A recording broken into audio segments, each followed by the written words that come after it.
What up, everyone? Happy hump day. And you guys know what happens on Wednesdays, huh? Dear Chiquis, a new batch of questions. So let's get this episode started. Our first question comes from Elizabeth. Hi, Chiquis. I absolutely love your podcast as well as Jenica's. Recently, I listened to your podcast with you, your sister, Jackie, and Mike, and how they talk about therapy for like their problems that they had. So me and my boyfriend, we've been together for 2 years. We had been constantly fighting these past 3 months. And we finally came to an agreement that we either work things out or, we need to figure out what's going to happen with our relationship. We have both came to an agreement that we're going to try and see how things go. Lately, we've been doing very great. I came up with this concept, I guess you could say, that every day we have a question of the day and we just ask questions that could better our relationship. So I just want to know what else we could possibly do to like improve our relationship and I guess just get past this rough patch that we're having. Thank you so much. I really appreciate you. I love y'all. And hopefully you're able to answer my question. Elizabeth, look at this. You're the first one. And yes, I'm going to answer your question because I think it's already a beautiful thing that you are going as far as asking a question on Dear Chiquis because you are actively wanting and intentionally wanting to do your part in this relationship. So I'm very proud of you, okay? Round of applause to you, homegirl. And I love that you guys are doing a question of the day.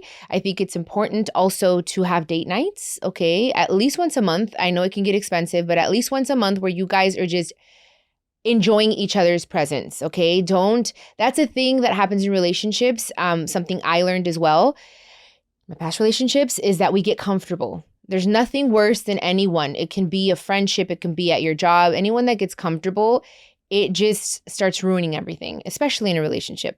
So date nights, step out of your comfort zone, do things that maybe, I don't know. Do you dress up for him? Do you, put on a wig? Like just to spice things up, anything that's maybe doesn't make you comfortable, but he likes. So ask him, is there something in our intimacy that I can do differently that you would want me to try? Of course, you both have to be open to it, but have those conversations and just be intentional. I think you guys are doing the right thing. I think it's a great sign that he is already willing to do all of these things. That shows me that he wants to be in this relationship with you and he wants it to work. So again, therapy, couples therapy, you guys know I'm a huge advocate. I don't know, spiritually, that always helps, having God in the middle of your relationship. So meditate, pray together, go to church together, stuff like that, But you guys are on the right track, so be proud. Thank you for your question, Elizabeth, and thank you for listening to the pod. Okay, guys, our next question comes from Diana. Hi, Chiquis. I'm a huge fan of yours and your mom's. My mom was also a very huge fan of your mom, and she read both of your books. I gifted them both to her. My mom, like your mom, was a single mom and left Mexico to bring my brother and I here to give us a better life. And despite our disagreements, like you had with your mom, and our difficult relationship at times, she was my world. I lost her on May 8th. And on that same day, I found out that I was pregnant with my first child with my now partner. I have 2 beautiful daughters from my previous marriage, but this was our first child with my current partner. 4 days later, I lost my pregnancy, and then I had to attend funeral services and mass for my mom. I'm having a really hard time dealing with all of it and making sure that my kids are also taken care of because they lost their grandma, and she supported me through everything. She watched them. She was a very big part of her life. I don't know how I'm going to go on without her guidance, without her support, without her presence, and without her love. And I really am trying, but I'm very scared. I want to ask you how you did it, because I know you had to be there for your siblings. It's just my brother and I. She was our only parent, and I miss her with all my heart. My goodness, Diana, I am so sorry for your loss, for your baby, for your mom. That's a lot. I'm sending you a big hug, like honestly, with healing energy. How did I do it? Sometimes I don't even know how I did it. 2013 was I always say it was one of the worst years of my life. I was learning to relive without my mom, and then her and I hadn't talked. It was just so hard. I think the only thing that got me through was my faith. Honestly, like not letting go of God's hand and praying every single day. When I was sad, I would just embrace my feelings. Like, and you have to embrace the pain. You have to know that, yes, I feel this and it's going to be difficult, but you will get through it. This too shall pass. You have to believe it.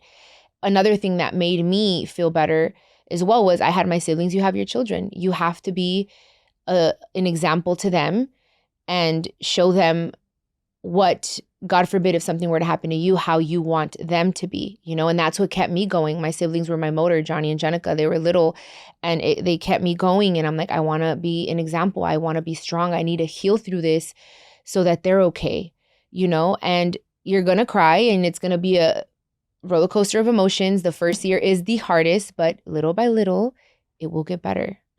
So do anything and everything that makes your heart feel good, and know that your mom wants you to be happy and she wants you to be okay for your kids. Just know that. And she's happier wherever she is so happy and doesn't have to deal with this world. So that should give you some peace for sure. And that's what has helped me to know my mom is having a great old time in heaven.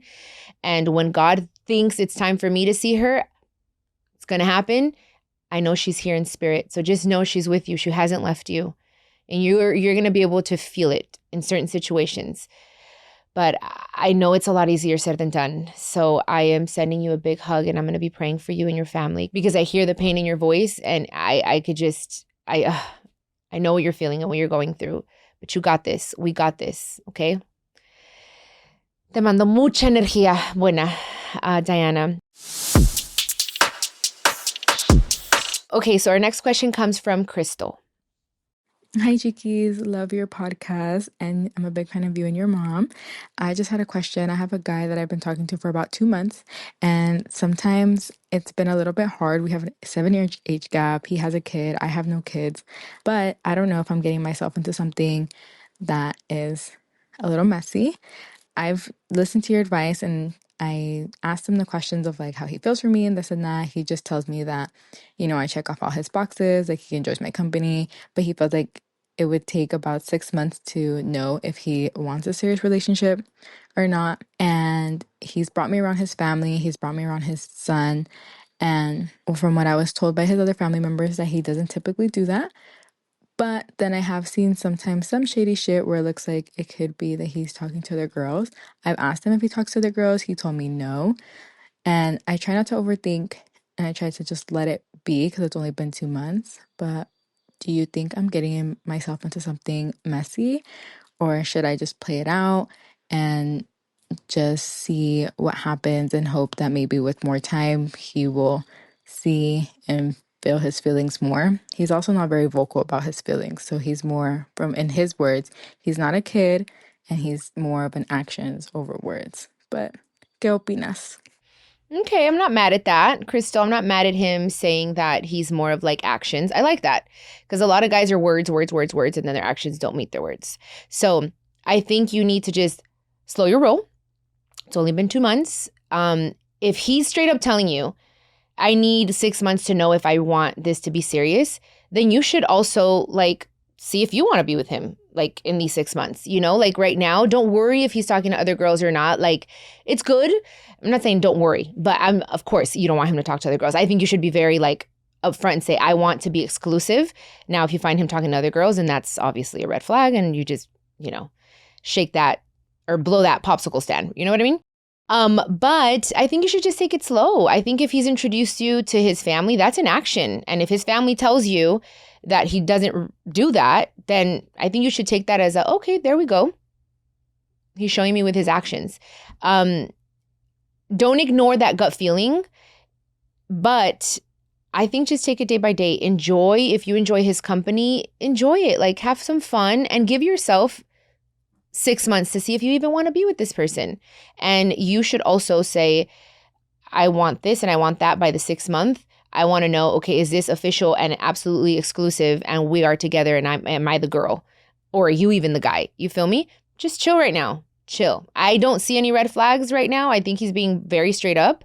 And if his actions are showing that, then I think you have nothing to worry about. Unless his actions are showing something negative, then you know what you got to do. Okay? I hope that helped. Y no me hice bolas yo solita, but I think you're good right now, Crystal. I think you're good, and just give it some time. Let me know what happens. Okay? All right, guys. Our last and final question comes from, for this episode anyways, from Maria. Hi, Chiquis. I hope you're having an amazing day. My question is going to be quick and to the point. I'm just wondering, do you ever watch I Love Jenni? Because I'm watching it right now, and the episode with you and your mom when you went to Sundance, it just showcases your guys' love in such a beautiful way. Like, you guys are just so close and affectionate, and you could just see on your face the love you have for your mother. So, if you don't watch it at all, I think you should at least watch that episode. I think it will really warm your heart if you're ever missing her. But yeah, that's my question. I hope you have a good day. Goodbye. Oh, Maria, you're so cute. I don't know if I'm about to get my period, you guys, but it's like, I want to cry. Anyways, thank you so much. It's crazy that you bring up that episode of I Love Jenni, because I was looking at a picture it came across on my feed of that time at Sundance when we went to Utah, and I was her assistant, and I was kind of like on my phone. I was behind her. I was just handling business. She was just being a superstar. And it was one of my favorite places to be, was by her side. And definitely my mom was my whole world, you guys, for a long time. And even though things ended the way they did, I wouldn't change anything, because we had beautiful moments, and she definitely taught me a lot, and I was able to experience a lot by her side. But I do miss her. And you're right. I should probably watch I Love Jenni a little bit more, because it's a blessing to be able to see her and hear her voice in that way, So thank you, Maria. That's a great reminder. But yes, there was a lot of beautiful love between my mom and I. And I'm so glad you're able to see it, because people want to come in and try to talk shit and like make it look like it was ugly, but it wasn't. We had issues like any mother and daughter did, but the love was very special, and it still is. We're still a power team. So thank you, Maria. To all of you, actually, Elizabeth, Diana, Crystal, Maria, thank you guys for your questions. Thank you guys for listening and watching. Thank you from the bottom of my heart for being here and supporting my podcast. And hopefully you learn something as you listen and as you watch. Los quiero mucho. And if you have a question, please leave it at speakpipe.com/Chiquis and Chill podcast. I love you guys. This is a production of iHeartRadio and My Cultura Podcast Network. Follow us on Instagram at My Cultura Podcasts, and follow me, Chiquis, that's CHIQUIS. For more podcasts from iHeart, visit the iHeartRadio app, Apple Podcasts, or wherever you get your favorite shows.